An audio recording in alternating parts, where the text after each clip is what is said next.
तो देख सकते हैं गाइस, अभी आए हैं बालाजी के मंदिर में और यहाँ पे हम मिठाई ले रहे हैं। हमारे सारे फ्रेंड सब मिठाई ले रहे हैं, देख सकते हैं, ले रहे हैं मिठाई ले रहा है। और बालाजी आए हैं माता जी का दर्शन करने के लिए और बहुत सारा भीड़ है, ट्रैफिक है। जल्दी ले ले, जल्दी जल्दी की भेला।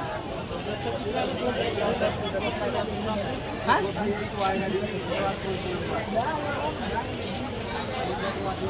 की करे की बताएं गाइस, अच्छा जैसे जो ब्लॉगिंगों करे ले नहीं मिल रहा। ला ला ला, जल्दी जल्दी ला।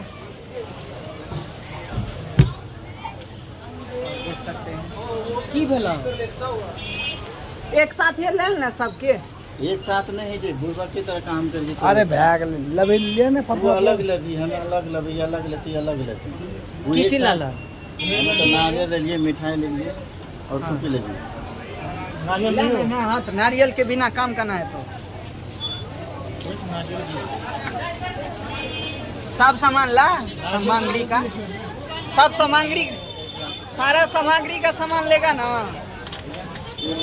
जल्दी लो। बाप रे बाप, गर्मी बहुत लग रहा है ऑलमोस्ट गाइस। और देख सकते हैं हमारे फ्रेंड जी सब, और बाप रे।